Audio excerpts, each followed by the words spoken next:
Guys, माहौल जबरदस्त शानदार। I think sir GST, sir अब आपका इंतजार खत्म होने वाला है। एंड सर जीएसटी के बारे में हम जो बात कर रहे हैं कि सर जीएसटी आखिर आने वाला है, आया तो क्यों आया। सर लास्ट लेक्चर की बिगनिंग में हमने बात करी थी इनडायरेक्ट टैक्स को लेके कि सर आखिर ये 10 का क्रेडिट क्यों मिला। सेनवेट क्रेडिट और वेट क्रेडिट की हमने बात कर ली थी साहब। सर पर हमारा जो स्टार्टिंग में क्वेश्चन रेज हुआ था कि आखिर ये जीएसटी क्यों आया, पुराने लॉज हटा के नए लॉज लेके आए, central excise, VAT, service tax, ऐसे कई सारे एक्ट, कई सारे टैक्सेस को मर्ज करके single tax, one nation one market, sir one tax, GST, goods and services tax लेके आए। इंडिपेंडेंट इंडिया का सबसे बड़ा इकोनॉमिक रिफॉर्म कोई हुआ है तो हुआ है जीएसटी। पर आखिर ये क्यों। सर हमने पिछले लेक्चर में बात करी थी कि आखिर ये 10 का क्रेडिट क्यों मिला।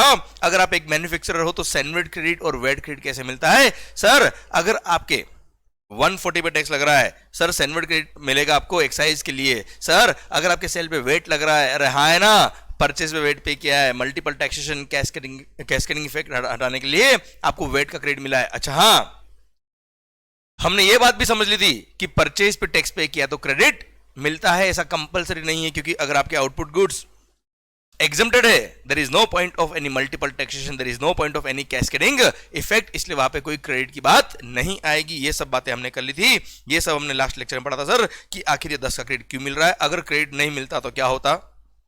क्लियर सर, क्रेडिट नहीं मिलता था तो मल्टीपल टैक्सेशन होता था, सर कैस्केडिंग इफेक्ट होता था, हमने ये बात करी थी बच्चों। क्लियर। देन हमने बात करी थी क्या कि सर हमको केवल वैल्यू एडिशन पे टैक्स लगाना चाहिए, पर वैल्यू एडिशन पे अगर हम टैक्स लगाते तो सर इनवॉइसेस किस तरह से बन पाते, सही नहीं बन पाते। केवल वैल्यू एडिशन पे टैक्स लगाना was not possible practically sir. जैसे हमने मोबाइल का एग्जांपल लिया था सर, क्लियर, जिसके अंदर 15,000 वाज द वैल्यू और उस पर 10% टैक्स केवल 400, ये प्रैक्टिकली सही नहीं था। क्लियर, इसलिए वहां क्रेडिट का कॉन्सेप्ट आया, 10 का क्रेडिट मिला। सर वहां से हमने कॉन्सेप्ट पढ़ना चालू किया रिगार्डिंग 10 का क्रेडिट। एंड जैसे ही हमने 10 का क्रेडिट पढ़ा, हमको यह समझ में आ गया कि केवल परचेज पे टैक्स पे करने की वजह से क्रेडिट नहीं मिलता, वरना आपने ये जैकेट, ये शर्ट, ये मोबाइल कुछ भी परचेज किया होता तो आपने भी क्रेडिट लिया होता सर। क्लियर, आपके 140 पे अगर टैक्स लग रहा है, जिसमें ऑलरेडी 100 इंक्लूडेड है, जिसमें हम टैक्स पे कर चुके हैं, वापस से मल्टीपल टैक्स होगा, कैस्केडिंग इफेक्ट होगा। So to avoid the multiple tax and cascading effect 10 का क्रेडिट मिला है सर। हाँ है ना, आपका आउटपुट गुड्स या सर्विसेज क्या है, एग्जम्प्टेड है, there is no point of any credit, क्योंकि वहां मल्टीपल टैक्स और कैस्केडिंग इफेक्ट नहीं होता। ये हमने पढ़ा था सर। फिर हमने पढ़ा था क्या, सेनवेट हो या वेट हो, absolutely the concept is same. Clear, बस फर्क ये था कि CENVAT is the revenue of central government, VAT is the revenue of state government. VAT का क्रेडिट सेनवेट के लिए नहीं मिलेगा, सेनवेट का क्रेडिट वेट के लिए नहीं मिलेगा। ये सब बातें हमने करी थी। ओके, तो सर 10 का क्रेडिट मिलता था, 4.4 का भी क्रेडिट मिलता था। क्लियर, पर सर सवाल ये आता है अब क्या, sir the point for discussion now comes that कि सर जब पहले 10 का क्रेडिट मिल रहा था, 4.4 का वेट क्रेडिट मिल रहा था, सर तो क्या तकलीफ थी पुराने लॉज में सर, जिसकी वजह से जीएसटी लाया गया। और जीएसटी को बोलते हैं इंडिपेंडेंट इंडिया का मोस्ट इकोनॉमिक रिफॉर्म अगर कोई है तो वो है जीएसटी। तो आखिर ये क्या हुआ, क्यों हुआ, क्या तकलीफ थी पुराने लॉज में। सर अब तक तो मैंने बताया आपको कि 10 का क्रेडिट कैसे मिलता था, क्यों मिलता था, 4.4 का वेट क्रेडिट कैसे मिलता था, क्यों मिलता था सर। हाँ है ना भाई। अब अगले स्टेप की तरफ बात करते हैं, धीरे धीरे हौले हौले पढ़ेंगे, पर जिंदगी के अंदर हर कॉन्सेप्ट क्लियर होगा तो ही आगे बढ़ेंगे, क्योंकि सर आपको हर एक चीज कॉन्सेप्चुअली और प्रैक्टिकली समझ में आनी चाहिए तो ही मजा आएगा। सर अब बात करते हैं हम क्या कि आखिर पुराने लॉज में क्या तकलीफ थी, what was the lacuna in the previous laws, जिसकी वजह से जीएसटी आया साहब। सर अब मैं बात करता हूं, आपने और मैंने ये समझ लिया कि 10 का क्रेडिट क्यों मिला, 4.4 का वेट क्रेडिट क्यों मिला। सर आप मुझे बताओ, अगर आपकी सेल पर एक्साइज लग नहीं रहा है, अगर आपकी सेल पर वापस से एक्साइज नहीं लग रहा, तो क्या आपको 10 का क्रेडिट मिलना चाहिए। Answer is absolutely no. आपने परचेज पे टैक्स पे किया हुआ डजंट मीन कि क्रेडिट मिलेगा। अगर आपके आउटपुट पे टैक्स एग्जम्प्ट है या टैक्स नहीं लग रहा तो क्रेडिट की बात नहीं आएगी। Same is the case for wait credit also. आपने परचेज पे 4.4 का वेट पे किया है, पर अगर आपकी सेल पे वेट लग ही नहीं रहा है, there is no point of any credit at all. ये आपको बात पूरी क्लियर है। ओके, अब सर अगली बात की तरफ मैं बढ़ता हूं अब थोड़ा प्रैक्टिकल होकर बात करते हैं हम सर। इंडस्ट्री में क्या तकलीफ आ रही थी उसके बारे में बात करते हैं सर हम। सर आप मुझे बताओ, अगर आप एक मैन्युफैक्चरर हो, आपने कोई गुड्स मैन्युफैक्चर करके बेचा है, तो आपकी सेल पर एक्साइज भी लगेगा, आपकी सेल पर वेट भी लगेगा। अगर आप एक केवल ट्रेडर हो बेटा, आपकी दुकान है, शोरूम है आपका, आप केवल गुड्स परचेज करते हो और बेचते हो, मैन्युफैक्चर नहीं करते हो आप, तो सर जब आप सेल करोगे तब केवल वेट लगेगा साहब, एक्साइज नहीं लगेगा, क्योंकि एक्साइज तो लगता है मैन्युफैक्चर पे, आप मैन्युफैक्चरिंग नहीं कर रहे हो। ओके। थर्ड केस, अगर आप एक सर्विस सप्लायर हो, आप सर्विसेज प्रोवाइड करते हो, जैसे मैं कमर्शियल ट्रेनिंग और कोचिंग सर्विसेज प्रोवाइड करता हूं साहब, कंसल्टेंसी सर्विसेज प्रोवाइड करता हूं मालिक, सर मेरा पॉइंट आपसे ये कि जो मैंने सर्विसेज प्रोवाइड करी है उस पर क्या लगेगा? बिफोर जीएसटी बात कर रहे हैं हम, before GST, pre GST regime की बात कर रहे हैं हम। सर सर्विसेज पे लगता था क्या? Service tax. सर्विसेज पे लगता था क्या? Service tax. And service tax is the revenue of central government. Sir देखना ध्यान से, मैं यहां लिख देता हूं सर आपके लिए। सरकार मान लो, चलो कलर आज ब्लैक ले लेते हैं माहौल के साथ। ओके सर, अगर आप एक मैन्युफैक्चरर हो, आप समझने की कोशिश करना, आप जब गुड्स मैन्युफैक्चर करके बेचोगे तब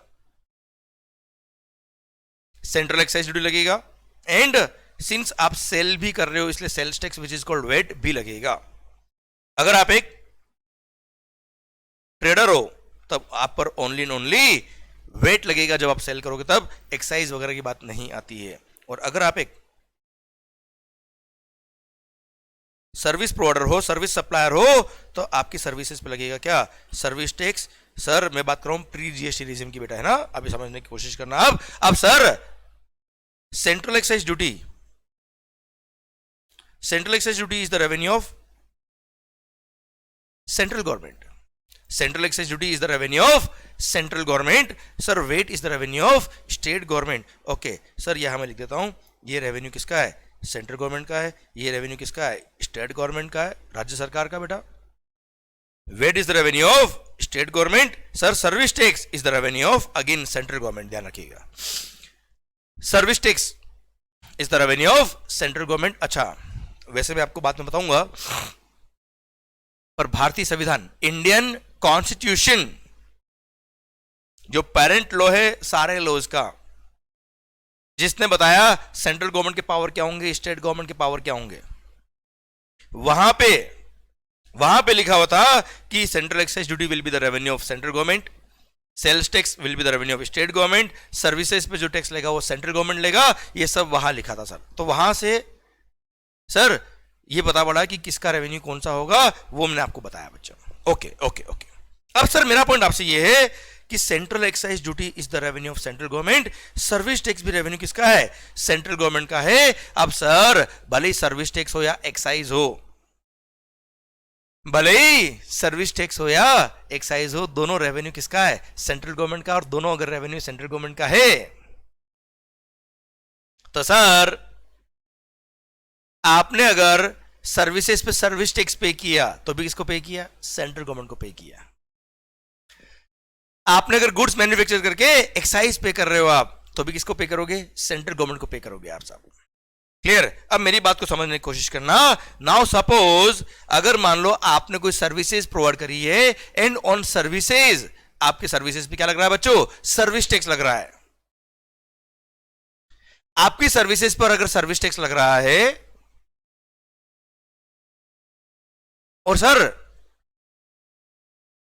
आपने वो सर्विसेज प्रोवाइड करने के लिए कोई लैपटॉप परचेज किया, आईपैड परचेज किया, आपने कोई मशीनरी परचेज करी सर, जिसपे आपने, या कोई इनपुट परचेज किया, कोई भी गुड्स परचेज किया टू प्रोवाइड द सर्विसेज, उसके परचेज पर आपने सेंट्रल एक्साइज ड्यूटी पे किया। मान लो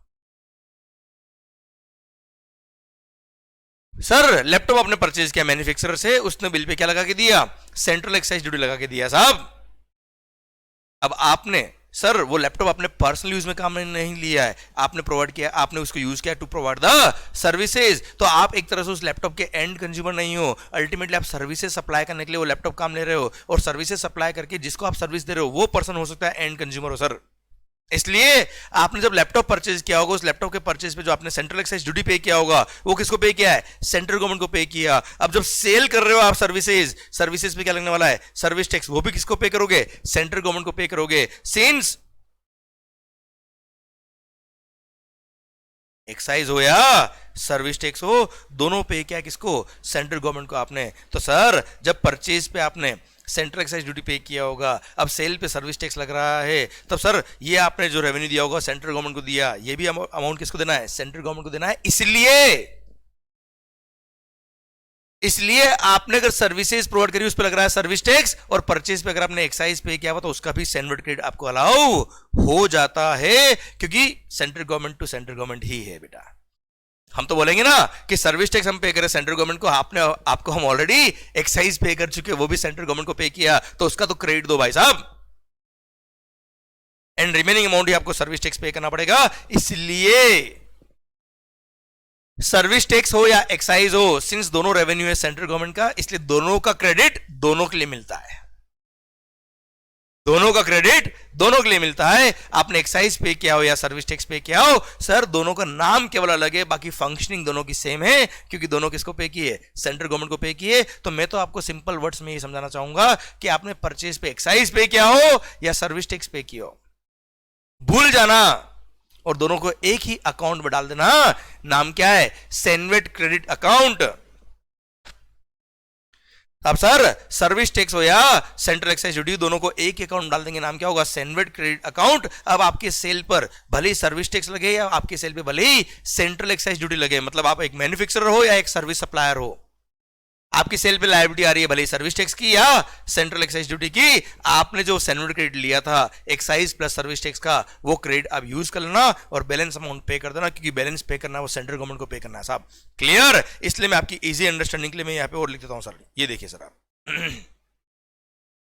सर यहां पर इनपुट हो या इनपुट सर्विस हो सकता है ना आपने कंसल्टेंसी सर्विसेज ली, मार्केटिंग सर्विसेज ली, इस पे आपने हो सकता है सर्विस टैक्स पे किया हो। क्लियर? अब एक्साइज हो या सर्विस टैक्स हो, 10 रुपए जो टैक्स पे किया है उसका आप सेनवेट क्रेडिट ले लेना, उसको एक ही अकाउंट डाल देना, नाम क्या होगा? CENVAT credit. अब भूल जाना कि वो सेंट्रल एक्साइज था या सर्विस टैक्स था, एक ही नाम सेनवेट क्रेडिट। अब आपका आउटपुट गुड्स हो या आउटपुट सर्विस हो, आउटपुट गुड्स हो या आउटपुट सर्विसेज हो, आप हो सकता है मैन्युफैक्चरर हो या हो सकता है सर्विसेज प्रोवाइड कर रहे हो साहब। आपके आउटपुट पर अगर मैन्युफैक्चरर हो तो एक्साइज ड्यूटी लगेगा, सर्विस प्रोवाइडर हो तो सर्विस टैक्स लगेगा साहब। क्लियर? ये बिल बनाया आपने 14 की लायबिलिटी आई बेटा, इसको पे करने के लिए क्रेडिट यूज कर लेना। अब परचेज में आपने एक्साइज पे किया या सर्विस टैक्स पे किया, उससे कोई फर्क नहीं पड़ रहा। इसका मतलब ये था कि सर सर्विस टैक्स हो या एक्साइज हो, दोनों का क्रेडिट दोनों के लिए मिलता था, कोई दिक्कत नहीं थी। पर वेट का क्रेडिट सर्विस टैक्स या एक्साइज के लिए नहीं मिलेगा, क्योंकि वेट पे किया आपने स्टेट गवर्नमेंट को सर। क्लियर? डन। तो यहां तक आपको बात समझ में आ गई कि सर अगर आपने परचेज पे एक्साइज पे किया या सर्विस टैक्स पे किया, दोनों का क्रेडिट दोनों के लिए मिलता है साहब, क्योंकि दोनों ही टैक्स किसको पे किया? आपने सेंट्रल गवर्नमेंट को पे किए। क्लियर? पर अगर आप एक ट्रेडर हो, परचेज पे वेट पे किया है, सेल पे वेट लग रहा है, वेट का क्रेडिट मिल जाएगा साहब आपको। हाँ है ना भाइयों? पर वेट का क्रेडिट सेनवेट के लिए नहीं मिलेगा। वेट का क्रेडिट न सर्विस टैक्स के लिए मिलेगा न एक्साइज के लिए मिलेगा, नहीं एक्साइज और सर्विस टैक्स का क्रेडिट वेट की लायबिलिटी के लिए आप यूज कर सकते हो साहब। क्लियर? यहां तक बात आपको शायद पहुंच गई, यहां तक पूरी है। Okay clear? तो अगर हम यहां देखें तो यहां पे भी एक्साइज हो या सर्विस टैक्स हो, यहां पे भी एक्साइज हो या सर्विस टैक्स हो, कोई फर्क नहीं पड़ रहा साहब। या आउटपुट गुड्स हो या आउटपुट सर्विस हो, कोई फर्क नहीं पड़ रहा, या इनपुट हो या इनपुट सर्विस हो, कोई फर्क नहीं पड़ रहा। क्लियर? डन। इसलिए सर अब मेरी बात को समझने की कोशिश करना, नेक्स्ट स्टेप पे मैं बढ़ रहा हूं कि सर अब प्रैक्टिकली होके सोचते हैं हम कि मान लो मैं एक मैन्युफैक्चरर हूं साहब, सर मैं मोबाइल फोन मैन्युफैक्चरर हूं, मैं मोबाइल बनाता हूं साहब। अब मोबाइल बनाने के लिए मैंने कई सारे इनपुट परचेज किए होंगे, कई सारी सर कैपिटल गुड्स परचेज किए होंगे, मशीन वगैरह बेटा। अच्छा, कई सारे लोगों की मैंने सर्विसेज भी ली होगी, जैसे इंजीनियर की मैंने सर्विसेज ली, सर कंसल्टेंसी सर्विसेज ली, मार्केटिंग सर्विसेज ली, एडवर्टीजमेंट सर्विसेज ली, रेंटिंग ऑफ स्पेस की सर्विसेज ली, XYZ 10,000 तरह की सर्विसेज मैंने ली है साहब। सर्विसेज में मैंने क्या पे किया होगा? Service tax. सर्विसेज में मैंने क्या पे किया भाई? सर्विस टैक्स पे किया जो मैंने परचेज करी। मैंने जो इनपुट परचेज किए, मैंने जो कैपिटल गुड्स परचेज किए, उस पर सेंट्रल एक्साइज ड्यूटी पे किया होगा। सर्विसेज पे केवल सर्विस टैक्स लगता है भाई, वेट नहीं लगता साहब। अब सर जब मैंने परचेज किया इनपुट कैपिटल गुड्स या इनपुट सर्विसेज, उस पे मैंने सेंट्रल एक्साइज ड्यूटी या सर्विस टैक्स पे किया, और मैं आउटपुट गुड्स जो बना के बेचूंगा ये मोबाइल फोन, इसके बेचने पे क्या लगने वाला है? एक्साइज ड्यूटी लगने वाला है। अब सिंस सेल पे एक्साइज लग रहा है, परचेज पे एक्साइज या सर्विस टैक्स पे किया, मेरे को सैंडविच क्रेडिट मिल जाएगा, और सर उस सैंडविच क्रेडिट को मैं यूज करूंगा टू पे the central excise duty. Okay, अच्छा, मैंने जो इनपुट या कैपिटल गुड्स परचेज किए होंगे उसके परचेज पे मैंने वेट भी पे किया होगा, वेट सेल्स टैक्स भी पे किया होगा। अब सर जब मैं मैन्युफैक्चरर हूं, मैन्युफैक्चर करूंगा गुड्स, उस पे एक्साइज लग गया, जब बेचूंगा तो क्या लगेगा? वेट। अब मेरी सेल पे वेट भी लग रहा है, और सर सेल पे वेट लग रहा है, परचेज पे वेट पे किया हुआ, मेरे को वेट का क्रेडिट भी मिल जाएगा, कोई दिक्कत नहीं है। तो सर अगर प्रैक्टिकली बात करें, अगर I am a manufacturer, if I am a manufacturer, तो ज्यादा तकलीफ नहीं थी सर। उसने एक्साइज पे किया हो परचेज पर, सर्विस टैक्स पे किया हो सर्विसेज के परचेज पर, या वेट पे किया हो इनपुट या कैपिटल गुड्स के परचेज पर, कोई फर्क नहीं पड़ रहा, सबका उसको क्रेडिट मिल रहा है। सर एक्साइज और सर्विस टैक्स का क्रेडिट सैंडविच क्रेडिट मिल रहा है, जो उसकी एक्साइज की लायबिलिटी को पे करने में काम आएगा। सर उसकी सेल पे वेट लग रहा है, तो परचेज पे वेट पे किया तो वेट का क्रेडिट भी मिल जाएगा, इसलिए उसने सर्विसेज परचेज करी, गुड्स इनपुट या कैपिटल गुड्स परचेज किए, एक्साइज सर्विस टैक्स या वेट पे किया, सबका क्रेडिट उसको मिल रहा था रेस्पेक्टिव लायबिलिटी पे करने के लिए। क्लियर? डन, कोई तकलीफ नहीं सर। अब समझने की कोशिश करना, अगर मैं कोनो ट्रेडर हूं, मैं दुकानदार हूं, मेरा शोरूम है साहब, I am just trading the goods, I am not manufacturing any of the goods. Sir मैंने अपनी दुकान, अपना शोरूम चलाने के लिए सर कुछ गुड्स परचेज किए। मान लो मैं पेंसिल का, मेरा लैपटॉप का शोरूम है सर, मैं मान लो मोबाइल बेचता हूं साहब, कुछ भी समझ लो ना सर, कोई भी दुकान समझ लो।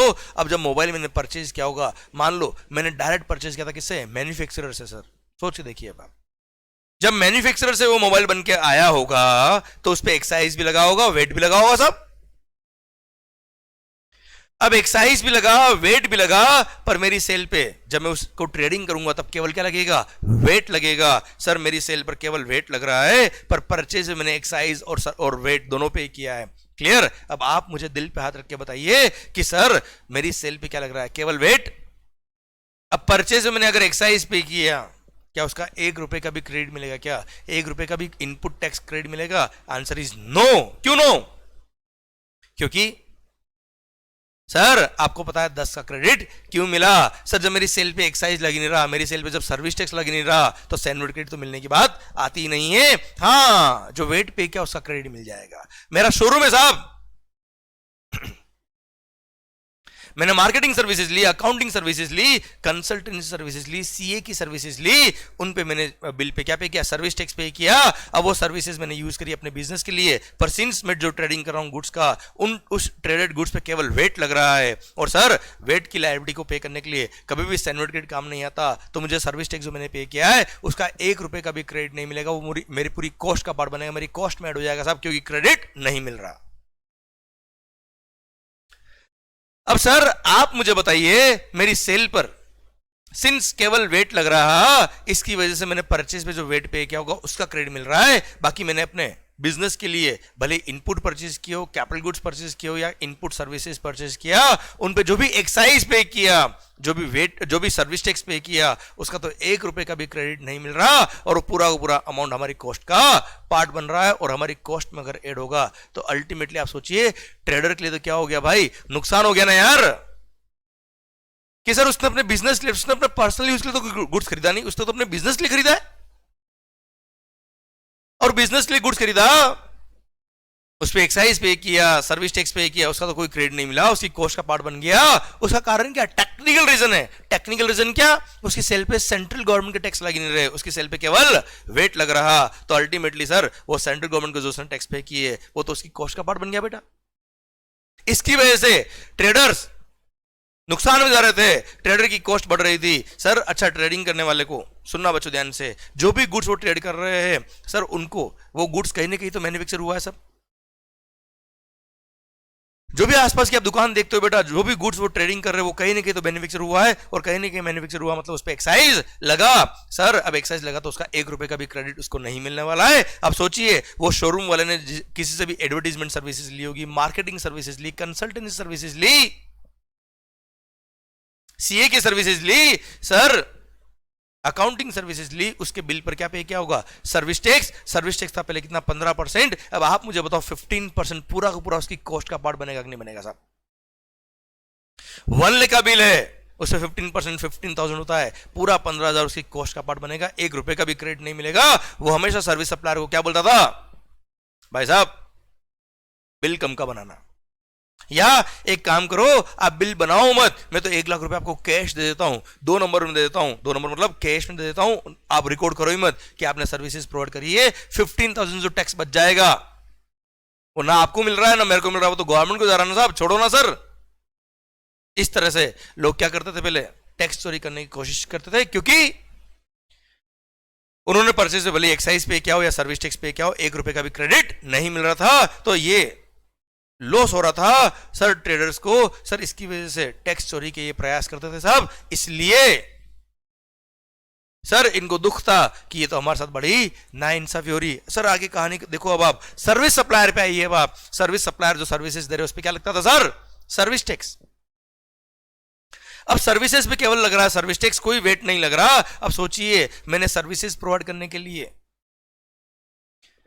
अगर मान लो किसी की सब कॉन्ट्रैक्टर की सर्विसेज ली, उस पर उसने सर्विस टैक्स लगाया, मेरे को क्रेडिट मिल जाएगा, कोई दिक्कत नहीं साहब। मैंने कोई कैपिटल गुड्स परचेज किया, मैंने कोई इनपुट परचेज किया, उस पर अगर एक्साइज लगा हुआ है तो एक्साइज का क्रेडिट मेरे को मिल जाएगा साहब। पर सर अगर उस पे बिल पे वेट भी लिखा हुआ है या वेट लिखा हुआ है, आप मुझे बताओ वो सेल्स टैक्स या वेट मैंने किसको पे किया है? स्टेट गवर्नमेंट को पे किया है, और मेरी सेल पे लाइबिलिटी केवल सर्विस टैक्स की, क्या वेट का क्रेडिट मिलेगा? Answer is no. No input tax credit of, no input tax credit of VAT paid will be allowed to the service suppliers.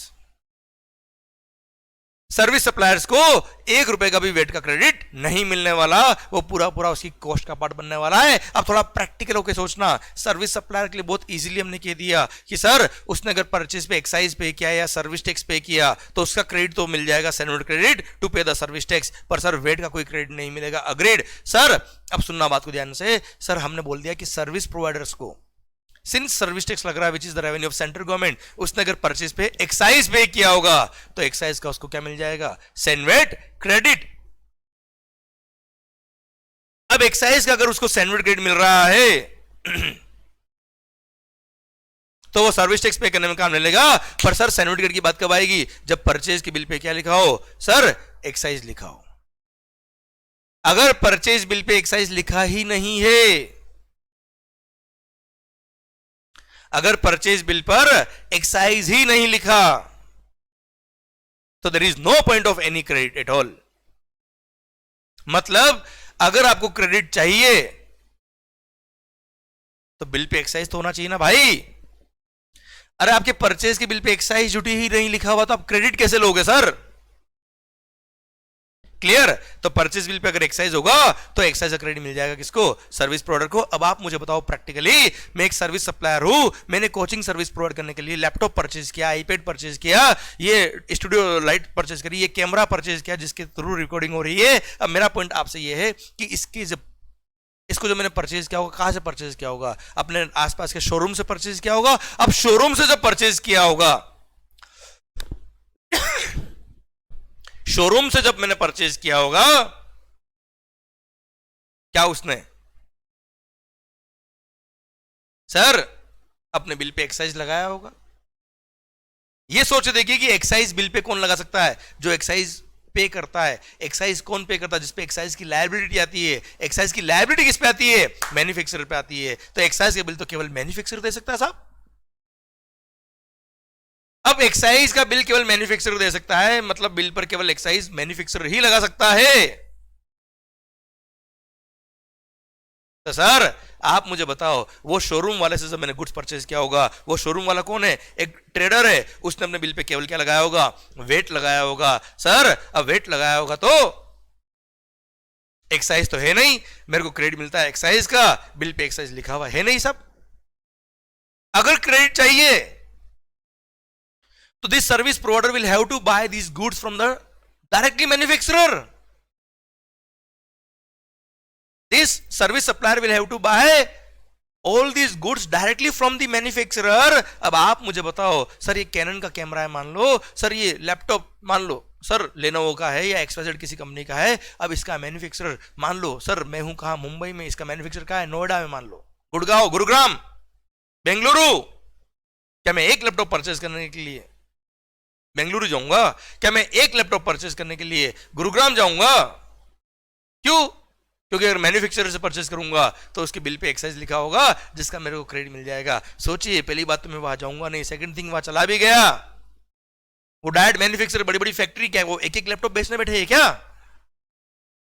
मैं गया वहां पे लैपटॉप लेने, सर मैंने बोला भाई साहब एक लैपटॉप देना, उसने बोला एक ट्रक भर के लैपटॉप दो इनको भाई. मैंने कहा एक ट्रक भर के नहीं, एक लैपटॉप. उसने बोला बाहर निकल चल.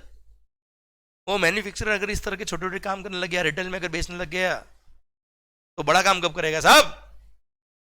पहली बात तो मैं वहां जाऊंगा नहीं, जाऊंगा तो वो बहुत रेयरली मेरे को देगा साहब गुड्स को. सर आप मुझे बताओ, तो प्रैक्टिकली ऑब्वियसली आप भी देखिए, आपने भी अपने घर के लिए कोई एसी परचेज किया होगा, लैपटॉप परचेज किया होगा, मोबाइल परचेज किया होगा, क्या डायरेक्ट मैन्युफैक्चरर से परचेज किया? क्या नहीं, आपके आसपास के जो शोरूम होंगे, जो दुकान वाले होंगे, उनसे परचेज किया होगा और उन्होंने बिल पे क्या लगाया होगा? डेफिनेटली वेट लगाया होगा साहब. मैं प्री जीएसटी की बात कर रहा हूं. अब सर मैंने भी क्या किया होगा, अपने आसपास से जो शोरूम वाले होंगे, जो मेरे कुछ सही प्राइसिंग नहीं है, मैंने उसे परचेज किया होगा. अब बिल पे क्या लिखा हुआ है? वेट. मेरी सर्विसेज पे क्या लग रहा है? Service tax. अब मैंने जब ये सारे गुड्स परचेज किए, इसके परचेज के बिल पे केवल वेट लिखा हुआ है, एक्साइज नहीं लिखा हुआ है. अब सर ये सब मैंने यूज किया अपने बिजनेस के लिए, no doubt. All these goods I am using for my business, but you tell me I am a service supplier providing services. मेरी सर्विसेज पे केवल क्या लगेगा? Service tax which is the revenue of central government. Now you tell me, मैंने purchase पे क्या pay किया है? VAT which is the revenue of state government. क्या मेरे को ₹1 का भी क्रेडिट मिलेगा? Answer is no. क्रेडिट किसका मिलता है? एक्साइज का मिलता है. सर बिल पे एक्साइज है नहीं, नो डाउट. उन कैमरा पे, लाइट्स पर, मोबाइल पर, लैपटॉप पे एक्साइज तो कहीं ना कहीं लगा हुआ साहब, एक बार तो कहीं ना कहीं मैन्युफैक्चर हुआ है सर, पर फिर भी मेरे को क्रेडिट नहीं मिल पा रहा क्योंकि मेरे को एक्साइज वाला बिल नहीं मिल पा रहा. प्रैक्टिकली सर गवर्नमेंट ने थ्योरेटिकली कह दिया कि यह सर्विस सप्लायर तुमको एक्साइज का क्रेडिट मिल जाएगा, लड्डू दिया मुंह के अंदर, पर सर प्रैक्टिकली क्रेडिट की बात तो आ ही नहीं रही है. आप मुझे बताओ, अगर मैं एक सर्विस सप्लायर हूं, प्रैक्टिकली होके सोचिए सर, आप जितने भी ऑफिस देखते हो हर जगह लैपटॉप काम आता है, कंप्यूटर काम आता है, सर इतनी सारी गुड्स काम आती है, ₹1 का भी क्रेडिट नहीं मिल रहा है. मैं तो कह रहा हूं स्विच बोर्ड काम आ रहा है साहब. ये स्विच बोर्ड भी किसमें काम आ रहा है? मेरे को सर ऑफिस में काम आ रहा है, मतलब मेरे बिजनेस के लिए काम आ रहा है. सर ये ट्यूबलाइट, ये बल्ब, एक एक गुड्स, ₹1 की जो गुड्स आप देख रहे हो, स्टेशनरी, इन सब पे एक्साइज कहीं ना कहीं लगा हुआ है, पर ₹1 का क्रेडिट नहीं मिल पा रहा. क्यों? क्योंकि प्रैक्टिकली सर्विस सप्लायर ट्रेडर से गुड्स खरीदता है, शोरूम से गुड्स खरीदता है, आसपास के दुकान वाले से परचेज करता है, जो वेट का बिल लगाता है, वेट लगाता है बिल पर, जिसका मेरे को क्रेडिट नहीं मिलता. मतलब बिल पे जो लिखा आ रहा उसका क्रेडिट मिल नहीं रहा, और जिसका क्रेडिट मिलता है एक्साइज, वो बिल पे लिखा नहीं आ रहा. मतलब जो चाहिए वो है नहीं, जो है वो चाहिए नहीं. Please don't link it with the life कि जिंदगी में जो चाहिए वो है नहीं और जो है वो चाहिए नहीं. सर सरकार, मेरा पॉइंट सिंपल सा ये है, this is how the life was before the GST. मतलब practically input tax credit chain smoothly flow नहीं हो रही थी. नो डाउट बुक्स में, कानून में, लॉज में लिखा हुआ था कि क्रेडिट इज अलाउड, बट आप मुझे प्रैक्टिकली बताओ, क्या इतना स्मूथ क्रेडिट फ्लो हो पा रहा था क्या? सर अगर आप एक सर्विस सप्लायर हो, सर परचेज पे एक्साइज का क्रेडिट अलाउ किया है, पर परचेज बिल पे एक्साइज बहुत रेयरली कभी लिखा हुआ मिलता था सर हमको, क्योंकि हम डायरेक्टली मैन्युफैक्चरर से परचेज नहीं कर पाते थे सर. क्लियर? और बिल पे जो लिखता था, वो लिखा आता था, वो था क्या? वेट, जिसका हमको क्रेडिट चाहिए नहीं, मिलता नहीं साहब. क्लियर? एंड सर जो बिल पे क्रेडिट, जो हमको बिल पे चाहिए एक्साइज, सर वो लिखा हुआ आता नहीं था सर, क्योंकि हम डायरेक्टली परचेज कर रहे किसे? शोरूम वाले से. He is a trader. उसने जब परचेज किया होगा तब एक्साइज और वेट दोनों लिखा हुआ होगा, उसने एक्साइज क्रेडिट लिया ही नहीं होगा, वो उसी कॉस्ट का पार्ट बन गया होगा. अल्टीमेटली जब एक्साइज इस ट्रेडर की कॉस्ट का पार्ट बना होगा, फिर उसने वेट लगाया होगा, तो वो कॉस्ट हमारे लिए तो इंक्रीज कॉस्ट ही ना साहब, जिसका हमको ₹1 का भी क्रेडिट नहीं मिल पा रहा. ऑल्दो मैंने परचेज पे एक्साइज पे किया हुआ है कहीं ना कहीं, पर ₹1 का भी क्रेडिट नहीं मिल पा रहा, क्योंकि सिस्टम इस तरह का बना हुआ था कि सर क्रेडिट पास ऑन नहीं हो पा रहा था साहब। अगर आप एक ट्रेडर हो तो इसके दिल की दर्द आपको समझ में आ गया। इस ट्रेडर ने अगर कोई सर्विसेज परचेज करी जिस पे लगा सर्विस टैक्स, कोई गुड्स परचेज किया मैन्युफैक्चरर से, उस पे क्या लगा हुआ एक्साइज, 1 रुपए का भी सैन्वर्ड क्रेडिट नहीं मिल रहा क्योंकि उसके सेल पे केवल क्या लग रहा, वेट लग रहा। हाँ, अगर आप एक मैन्युफैक्चरर हो तो उसको एक्साइज, वेट, सर्विस टैक्स सबका क्रेडिट मिल रहा था क्योंकि उसकी सेल पे सर्विस टैक्स और उसकी सेल पर एक्साइज और वेट दोनों लगता था। पर फिर भी सर मैन्युफैक्चरर को भी बहुत ज्यादा ऐसा नहीं कि बहुत ज्यादा आराम था। आप सोचिए मैन्युफैक्चरर आपकी एक फैक्ट्री है, आपने आपकी फैक्ट्री के लिए 2 एसी परचेज की है। अब 2 एसी कोई आप डायरेक्ट मैन्युफैक्चरर से परचेज करोगे क्या? आप मैन्युफैक्चरर हो तो क्या इसका मतलब ये क्या सारे गुड्स मैन्युफैक्चरर से ही परचेज करते हो आप भी 2 एसी लेने के लिए कोई गुरुग्राम में कहीं दूर शहर जाओ, उसकी फैक्ट्री, वहां नहीं जाओगे। 2 एसी खरीदना है, आसपास से शोरूम से परचेज कर लोगे सर। और आसपास से शोरूम से परचेज किया तो उसने अगेन बिल पे क्या लगाया होगा, केवल वेट लगाया होगा, वेट का क्रेडिट मिल जाएगा। पर अगेन उस एसी पर एक्साइज ऑल्दो लगा हुआ है, ऑल्दो आपके सेल पे एक्साइज लग रहा है, पर सिंस आपके परचेज पर केवल और केवल वेट लिखा हुआ है क्योंकि आपने ट्रेडर से गुड्स परचेज करी साहब, क्लियर, इसलिए एक्साइज का क्रेडिट आपको भी नहीं मिल रहा है। इसलिए मैन्युफैक्चरर को भी कई केस में परचेज पे एक्साइज पे किए हुए हैं पर एक्साइज की बिल नहीं मिलने की वजह से, क्योंकि वो ट्रेडर से परचेज करता था इसलिए उसको भी क्रेडिट नहीं मिल पाता था। तो sir input tax credit chain इतनी स्मूथ नहीं थी सर जितना होना चाहिए था। सरकार ने कानून तो बनाए थे, लॉज तो फ्रेम किए, क्रेडिट अलाउ भी किया, पर सर प्रैक्टिकली बहुत अच्छे से स्मूथ फ्लो नहीं हो पा रहा था इनपुट टैक्स क्रेडिट का। इसलिए there was a need of a system, there was a need of a system जो इस सब इल इफेक्ट ऑफ टैक्सेशन को रिमूव कर पाए। सर ये सब इल इफेक्ट थे पुराने लॉज के जिसकी वजह से इनपुट टैक्स क्रेडिट चेन पूरी स्मूथ नहीं हो पा रही थी। इनपुट टैक्स क्रेडिट स्मूथ नहीं हो रही थी तो परचेजेस पे जो आपने टैक्स ऑलरेडी पे किए बिल पे अगर लिखे हुए नहीं आ रहे तो आपकी कॉस्ट का पार्ट बन रहा था। अल्टीमेटली कॉस्ट अगर बढ़ेगी तो सेल प्राइस बढ़ेगी, महंगाई बढ़ेगी साहब, ultimately purpose of the law defeat हो रहा था। And sir credit flow proper नहीं होने की वजह से कॉस्टिंग बढ़ रही थी। इसलिए हमारे पूरे देश ने एक सपना देखा, क्यों ना ये सर ऐसा कोई टैक्स आ जाए, ऐसा कोई सिस्टम आ जाए जिसमें एक्साइज, वेट, सर्विस टैक्स, ये अलग अलग टैक्स सब हट जाए और सबका एक ही टैक्स बन जाए सर। और गवर्नमेंट ने और हमारी पूरी देश की जनता ने एक सपना देखा कि क्यों ना इन सब टैक्सेस को मर्ज करके एक सिंगल टैक्स लगा दे जिसका नाम होगा क्या, गुड्स एंड सर्विसेज टैक्स। अब अगर सोचिए आप मैन्युफैक्चरर हो तो भी जीएसटी, आप अगर सर्विस सप्लायर हो तो भी जीएसटी, अगर आप एक ट्रेडर हो तो भी जीएसटी। सोच के देखिए क्या होगा, आपने परचेज पे किया जीएसटी, सेल पे लग रहा है जीएसटी, भले आपने मैन्युफैक्चरर से परचेज किया तो भी लगा था जीएसटी, भले आपने सर्विस सप्लायर से परचेज किया सर्विसेज तो भी लगा था जीएसटी, अगर आपने ट्रेडर से परचेज किया तो भी लगा था जीएसटी। अब परचेज पे जीएसटी, सेल पे जीएसटी, परचेज पे जीएसटी, सेल पे जीएसटी। सर बताओ मुझे आप, अगर सेल पे जीएसटी लग रहा है, परचेज पे जीएसटी ऑलरेडी पे कर दिया, उसका क्रेडिट आपको मिलना चाहिए कि मिलना चाहिए? बिल्कुल मिलेगा। और sir input tax credit chain बहुत अच्छी से स्मूथली फ्लो करेगी। इसलिए सरकार ने सपना देखा क्यों ना इन सब को हटा के एक्साइज, वेट, सर्विस टैक्स सब हटा के single tax, one nation one tax one market, और सर लगा देंगे क्या, गुड्स एंड सर्विसेज टैक्स। और वहां से गवर्नमेंट ने अपना सपना देखना चालू किया। और sir France was the first country जिसने जीएसटी इंट्रोड्यूस किया। उसके बाद sir at present there are more than 200 countries जिसने जीएसटी अडॉप्ट कर लिया है। One nation one tax one market GST Hindustan ने भी अडॉप्ट कर लिया 1 जुलाई 2017 से। अब सोचिए आप, अगर ये सिस्टम आ गया जिसके अंदर क्या होगा, आप भले ही एक मैन्युफैक्चरर हो या सर्विस प्रोवाइडर हो या आप एक ट्रेडर हो, सर सोच देखिए आपने अगर परचेज पर जीएसटी पे किया, आपके सेल पे जीएसटी लग रहा हो, आपने परचेज पे जीएसटी पे किया, सेल पे जीएसटी लग रहा है। अब भले आप मैन्युफैक्चरर से परचेज करो, सर्विस सप्लायर से परचेज करो सर्विसेज, या ट्रेडर से गुड्स परचेज करो, परचेज पे अगर जीएसटी लगा हुआ है, सेल पे भी जीएसटी लग रहा है, तो जीएसटी का क्रेडिट जीएसटी के लिए मिल जाएगा। कोई तकलीफ नहीं आएगी, आपको सोचना ही नहीं पड़ेगा कि गुड्स किससे परचेज करूं, शोरूम वाले से परचेज करूं या मैन्युफैक्चरर से परचेज करूं, सर्विसेज लूं या नहीं लूं। सर कभी मैं सर्विस प्रोवाइडर को नहीं बोलूंगा कि मैंने अगर 1 लाख की सर्विसेज ली है तो बिल कम का बनाना, या मुझे बिल मत देना, मैं कैश में दे दूंगा। मैं वो बोलूंगा पूरा बिल बना के दे, उस पर जीएसटी लगा के दे, मुझे पूरा क्रेडिट मिल जाएगा, मेरे लिए कोई फर्क नहीं पड़ेगा। अगर 1 लाख पे 18% भी जीएसटी है तो 18% जो मैंने टैक्स पे किया है वो पूरा क्रेडिट मिलेगा, तो मेरे लिए कॉस्ट 1 लाख ही रहेगी, कोई दिक्कत नहीं है। सोचिए मैं एक सर्विस सप्लायर हूं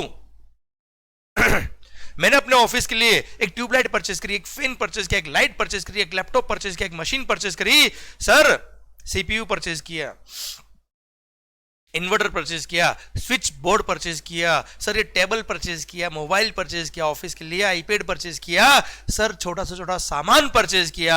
आप मुझे बताओ किसी से भी परचेज किया, सर क्या पे करूंगा? जीएसटी। मेरी सेल पे लगेगा क्या? जीएसटी।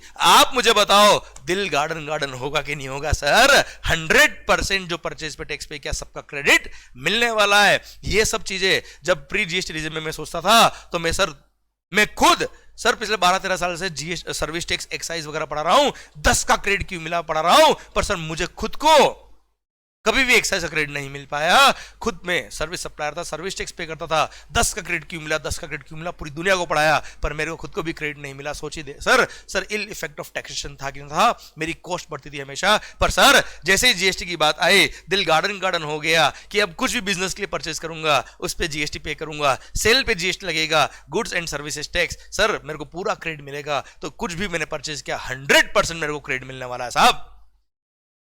पहले अगर 50,000 का कोई कंप्यूटर परचेज करता था उस पे एक्साइज और वेट मिला के मान लो 15,000 हुआ करता था, मेरे को 1 रुपए का भी क्रेडिट नहीं मिलता था साहब। 35,000 प्लस 15,000 मान लो मेरी पूरा 50,000 जो मैंने पे किया पूरी कॉस्ट का पार्ट बनता था सर्विस सप्लायर के लिए सर, क्योंकि बिल पे एक्साइज लिखा हुआ नहीं आता था, बिल पे आता था वेट लिखा हुआ, जिसका मेरे को क्रेडिट मिलता नहीं था। जिसका क्रेडिट चाहिए वो बिल पे है नहीं, और जो है उसका क्रेडिट मिलता नहीं। जिंदगी सर बर्बाद हो रही थी। इसलिए ये सपना जो गवर्नमेंट ने देखा सारी जनता को पसंद आया, और 1 नेशन 1 टैक्स अगर हो जाएगा, 1 मार्केट हो जाएगा तो माहौल बन जाएगा साहब। And goods and services tax government बहुत सालों से प्रयास कर रही थी, बहुत सालों से एफर्ट्स डाल रही थी, पर सर ये सपना साकार हुआ 1 जुलाई 2017 को।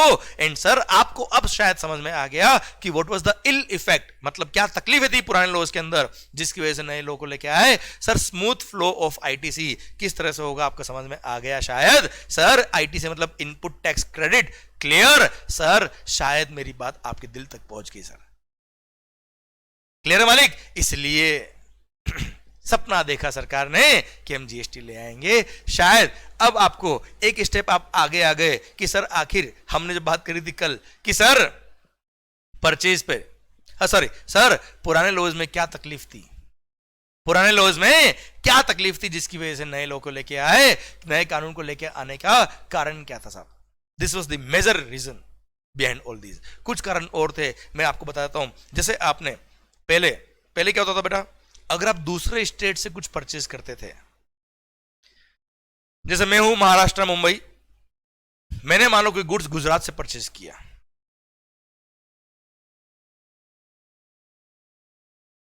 पहले प्री जीएसटी, तो इस पे लगता था सीएसटी। सीएसटी मतलब central sales tax. This is also sales tax, but this is not weight. Weight is the revenue of state government. CST is the revenue of central government. अब sir है तो sales tax, पर sir purchase पे अगर आपने CST पे किया था, मैंने महाराष्ट्र का हूं, मैंने अपने बिजनेस के लिए कोई गुड्स या कोई मशीन गुजरात से परचेज करी जिसपे क्या पे किया, सीएसटी। मैं बता देता हूं आपको कि भाई साहब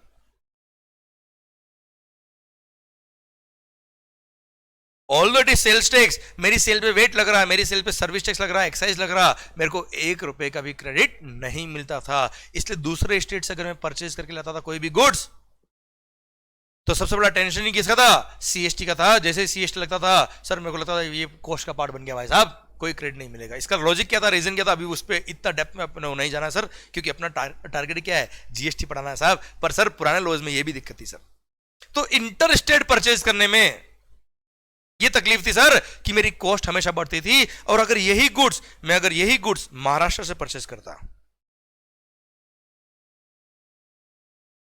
सेम गुड्स अगर मैं महाराष्ट्र से परचेज करता, इस पे लगता क्या वेट, अब मेरी सेल पे वेट लग रहा है तो मुझे वेट का क्रेडिट मिल जाता था। इसलिए मैं हमेशा प्रीफर करता था कि कोई भी गुड्स अगर परचेज करूं तो मेरे ही स्टेट वाले से परचेज करूं। अगर मेरे ही स्टेट वाले से परचेज किया, उसने बिल पे क्या लगा के दिया, वेट लगा के दिया, मेरी सेल पे क्या लगेगा, वेट लगेगा, मेरे को क्रेडिट मिल जाएगा। पर यही अगर मैं दूसरे स्टेट से परचेज करके लेके आऊंगा तो लगेगा सीएसटी, मेरे को क्रेडिट नहीं मिलेगा तो मेरी कॉस्ट बढ़ेगी। अगर मान लो 1 लाख का गुड्स है, मान लो 2% टैक्स है साहब,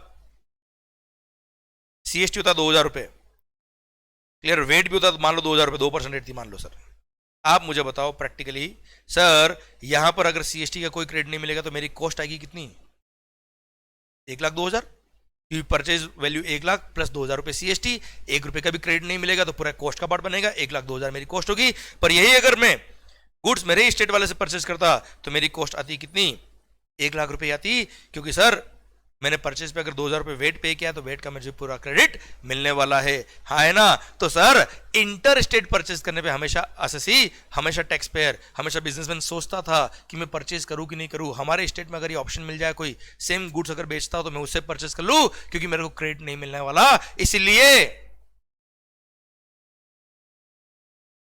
इसलिए दूसरे स्टेट से परचेज करते तो महंगाई बढ़ती थी, कॉस्ट बढ़ता था, इसलिए आदमी सोचता था कि दूसरे स्टेट से परचेज करूं या हमारे स्टेट से परचेज करूं। पर अगर जीएसटी आ गया तो पूरे हिंदुस्तान के अंदर एक ही टैक्स होगा, पूरे हिंदुस्तान के अंदर एक ही रेट ऑफ टैक्स होगा। अब इंटर स्टेट परचेज करो या with in the state intra state purchase करो, कोई फर्क नहीं पड़ रहा। जीएसटी अगर लगेगा, जीएसटी अगर लगेगा तो साहब उसका हमको क्रेडिट मिलने वाला है। तो सर वन नेशन, हमारा एक देश है बेटा, वन नेशन वन टैक्स, पूरे देश में एक ही टैक्स होगा, उसका नाम क्या होगा, जीएसटी। वन मार्केट, क्यों वन मार्केट? अब सर आप गुड्स मध्य प्रदेश से परचेज करो, महाराष्ट्र से परचेज करो, गुजरात से परचेज करो, कैसे भी परचेज करो, मैं मान लो महाराष्ट्र में हूं मैंने गुड्स किसी भी स्टेट से परचेज किया है, क्या लगेगा, जीएसटी लगेगा। और जीएसटी अगर लगेगा उसका मेरे को अगर क्रेडिट मिल जाएगा तो सर मेरे लिए ये डिसीजन लेना बहुत इजी होगा कि मैं पूरे देश में कैसे भी परचेज करूं। क्योंकि सर पहले क्या होता था, पहले दूसरे स्टेट से परचेज किया तो वो मेरी जो सीएसटी लग के आता था वो पूरी कॉस्ट का पार्ट बनता था, पर अब ऐसा नहीं होगा। इसलिए कहा जाता है कि सर पहले क्या होता था, सर मान लो मेरी फैक्ट्री महाराष्ट्र में है साहब, तो सारे महाराष्ट्र की फैक्ट्री वाले ये सोचते थे कि मैं गुड्स अपने स्टेट से परचेज करूं, ठीक रहेगा। दूसरे स्टेट वालों को नुकसान था कि सर हमसे ये जो महाराष्ट्र में फैक्ट्री ये गुड्स खरीदने में टेंशन लेगा क्योंकि इसको सीएसटी का क्रेडिट नहीं मिलेगा। इसलिए मार्केट प्राइस अलग अलग हो जाती थी। अगर मैं दूसरे स्टेट से परचेज करूंगा तो हमेशा मेरी कॉस्टिंग में सोचता था 1,02,000 रुपए आएगी इस एग्जांपल के अंदर, और सेम स्टेट से परचेज करूंगा तो 1 लाख आएगी। तो सर एक ही देश के अंदर 2 अलग प्राइस हो गए ना सर, एक तरह से गुड्स पर, केवल टैक्स की वजह से, क्लियर। पर गवर्नमेंट ने जीएसटी अगर इंट्रोड्यूस कर दिया तो वन नेशन वन टैक्स अगर होगा तो वन मार्केट, मतलब पूरे देश में एक ही मार्केट प्राइस होगी साहब, टैक्स की वजह से प्राइसेस चेंज नहीं होगी। अब बाकी सप्लायर अपनी अपनी प्राइस लगाए वो अलग बात है सर, बाकी टैक्स की वजह से प्राइसेस चेंज नहीं होगी। क्योंकि आप मध्य प्रदेश से परचेज करो, गुजरात से परचेज करो, महाराष्ट्र से परचेज करो, अगर परचेज पे जीएसटी है, सेल पे जीएसटी लग रहा है, आपको क्रेडिट मिलने वाला है, कोई टेंशन नहीं है। इसलिए गवर्नमेंट ने स्लोगन दिया था one nation one tax one market, clear. शायद आपको ये स्लोगन भी अब समझ में आ रहा है, one nation one tax one market, clear sir. इसलिए there was a need of a system कि सर काश ये जीएसटी ले आओ। अब सोचिए लोगों में कितना एक्साइटमेंट होगा, गवर्नमेंट में कितना एक्साइटमेंट होगा कि साहब टैक्सेशन लाओ। और हाँ, बहुत सारे लोग सोचेंगे कि अगर क्रेडिट मिलने लग जाएगा, हर बिजनेसमैन को क्रेडिट मिलने में लग जाएगा तो गवर्नमेंट की रेवेन्यू तो कम हो जाएगी सर, ऐसा लोग सोचेंगे। सर आप भी सोच रहे होंगे कि गवर्नमेंट क्यों लाएगी जीएसटी जब सबको क्रेडिट मिलने लग जाएगा तो गवर्नमेंट को अल्टीमेटली टैक्स कम मिलेगा। सब पहले अगर लोगों को क्रेडिट नहीं मिलता था तो टैक्स तो गवर्नमेंट के पास रह गया, क्रेडिट नहीं मिला तो अल्टीमेटली नुकसान तो टैक्स पेयर को हुआ, गवर्नमेंट को तो फायदा हुआ। तो गवर्नमेंट क्यों लेके आएगी, मैं बताता हूं गवर्नमेंट क्यों लेके आएगी। गवर्नमेंट अगर सिस्टम इजी करती है सर, टैक्स सिस्टम स्मूथ हो जाता है, input tax credit system smooth हो जाता है, तो सर हमेशा सर लोग टैक्स पे करने में चोरी नहीं करेंगे। सर पहले क्या होता था, मैंने परचेज पे अगर 10 रुपए टैक्स पे किया हुआ है, अब सेल पे वापस 14 पे करना है जबकि मैंने परचेज पे 10 रुपए टैक्स पे किया हुआ है, उसका प्रैक्टिकली मेरे को क्रेडिट नहीं मिल पा रहा, अब मुझे 14 और पे करना, तो दिल दुखेगा साहब। मैं कोशिश करूंगा वो टैक्स चोरी कर लूं सर, पर अगर मैंने परचेज पे 10 रुपए टैक्स पे किया हुआ है और मुझे उस 10 का पूरा क्रेडिट अगर मिलने वाला है, मुझे आउट ऑफ 14 के 4 ही पे करना, तो शायद सर मैं टैक्स कंप्लाइंट करूंगा और सर मैं चोरी करने की कोशिश बहुत कम करूंगा, मैं करूंगा ही नहीं कोशिश। इसकी वजह से गवर्नमेंट का रेवेन्यू कम नहीं होगा, बढ़ेगा ही, क्योंकि सारे लोग अगर एक नंबर के सिस्टम में आ गए, टैक्स चोरी करना बंद कर दिया, sir definitely on record sir आपका एक्चुअल टर्नओवर अगर दिखेगा तो एक्चुअल टर्नओवर पे जो 4 रुपए के सबसे टैक्स बनता है वो गवर्नमेंट को कई गुना ज्यादा होगा एज कंपेयर टू पुराने लोग का टैक्सेशन। ये गवर्नमेंट ने भी कैलकुलेशन कर लिया कि लोग अगर सारे लोग टैक्स पे करने लग गए, प्रॉपर बिलिंग इश्यू करने लग गए, कोई अंडर बिलिंग नहीं हो रही है, कोई सर बिना बिल का काम नहीं कर रहा है, प्रॉपर टैक्स अगर पे कर रहा तो सरकार गवर्नमेंट को कोई लॉस नहीं होगा। क्रेडिट अगर लोगों को मिलेगा तो लोग टैक्स कंप्लायंस अच्छा करेंगे, प्रॉपर टैक्स करेंगे, चोरी नहीं करेंगे, तो हमको जो 4,000 रुपए टैक्स मिल रहा है वही हमारे लिए बहुत हो जाएगा साहब। इसलिए there was no loss of revenue to the government also. Clear? In fact सबके लिए फायदा था, विन विन सिचुएशन थी, टैक्स पेयर के लिए भी और गवर्नमेंट के लिए भी, तो क्यों ना जीएसटी लाया जाए। So there was a need of a system जो ये सारे इल इफेक्ट को इरेडिकेट कर दे and one nation one market one tax कर दे साहब, और वो गवर्नमेंट ने जीएसटी लाके सपना पूरा किया। क्लियर? सर 1 जुलाई 17 से जीएसटी आया, पर सर आप सोचेंगे सर फिर गवर्नमेंट ने इतना लेट क्यों किया? सर आखिर क्यों इतना वक्त लगा? आप क्यों कह रहे हो कि सर बहुत मेहनत करनी पड़ी गवर्नमेंट को, जीएसटी लाना था तो सर एक ही बार में ले आते ना साहब, इतना क्यों सोच रहे हो आप? इतना क्यों सोचना पड़ा गवर्नमेंट को कि सर इतना क्या डिफिकल्टी थी पुराने लॉज को हटाने में? आप समझिए बात को ध्यान से, सेंट्रल एक्साइज ड्यूटी और सर्विस टैक्स ये दोनों रेवेन्यू थी सेंट्रल गवर्नमेंट की, इन दोनों को मर्ज करने में कोई तकलीफ नहीं थी, क्योंकि पहले भी केवल ये दोनों नाम अलग अलग थे, बाकी दोनों का ही सैंडविच क्रेडिट दोनों के लिए मिलता था सर, कोई तकलीफ थी ही नहीं। पर सर मेन तकलीफ था क्या? वेट को मर्ज करना, सेल्स टैक्स को मर्ज करना। क्यों? क्योंकि wait was the revenue of state government, और पता है सर्विस टैक्स और सेंट्रल एक्साइज ड्यूटी ये तो पूरे देश के अंदर एक ही था, तो इनका एक्ट भी पूरे देश में एक ही था, कानून जो बना था पूरा देश में एक ही था, इनको मर्ज करने में कोई तकलीफ नहीं थी, तो सेंट्रल गवर्नमेंट के टैक्स थे। पर VAT sales tax it is the revenue of state government, और हर स्टेट गवर्नमेंट ने अपने अपने हिसाब से अपने अपने लॉज को बनाया हुआ था, अपने अपने कानून बनाए हुए थे। सर मान लो इस मोबाइल फोन पर सर राजस्थान के अंदर वेट का रेट 10% है, तो जरूरी नहीं मध्य प्रदेश में भी रेट 10% हो, मध्य प्रदेश में हो सकता है 12% रेट हो, महाराष्ट्र में हो सकता है 18% टैक्स हो, किसी स्टेट में हो सकता है 4% हो, किसी स्टेट में हो सकता है वो एग्जेम्प्ट हो। हर स्टेट ने अपने अपने हिसाब से अपने अपने वेट लॉज डिफाइन किए हुए थे, अपने अपने वेट लॉज बनाए हुए थे, अपने अपने सेल्स टैक्स लॉ बनाए हुए थे। राजस्थान वैल्यू एडेड टैक्स अलग था sir, Gujarat value added tax act अलग था, मध्य प्रदेश वेट एक्ट अलग था सर, महाराष्ट्र वेट एक्ट अलग था। मतलब हर स्टेट का अलग अलग एक्ट था वेट को लेके, और सर स्टेट गवर्नमेंट की मेजर रेवेन्यू क्या थी? वेट थी। अब सर आप मुझे बताओ, हर स्टेट गवर्नमेंट का टैक्स भी तो मर्ज करना है, सारे स्टेट गवर्नमेंट को मनाना वाज वेरी डिफिकल्ट। अरे यार आप देखिए हमारे देश के अंदर सर स्टेट्स, सर हमारे देश के अंदर क्या हुआ साहब? ऐसा नहीं है कांग्रेस सरकार ने कोशिश नहीं करी वेट की, जीएसटी की बहुत कोशिश करी उन्होंने भी, पर मेहनत थोड़ी कम हुई थी सर, वो ऑर्गेनाइज में मेहनत नहीं हो पाई, एक स्ट्रॉन्ग लीडरशिप वहां पे थोड़ा सा कहीं ना कहीं मिसिंग हुआ करता था, इसलिए उस टाइम पे जीएसटी इंट्रोड्यूस नहीं कर पाए। मैं बताता हूं आपको सर, अब सर बात कांग्रेस बीजेपी की नहीं है, पॉइंट समझना सर गवर्नमेंट की वर्किंग के लिए। अब सर दिसंबर 2010 पार्लियामेंट का सेशन चल रहा था सर, दिसंबर 2010 पार्लियामेंट का सेशन चल रहा था, एंड सर हिंदुस्तान के अंदर सर जो गवर्नमेंट थी उस टाइम पे एग्जिस्टिंग गवर्नमेंट, उन्होंने लगभग ये तय कर दिया था कि जीएसटी तो आएगा, कैसे आएगा क्या आएगा वी डोंट केयर, आएगा।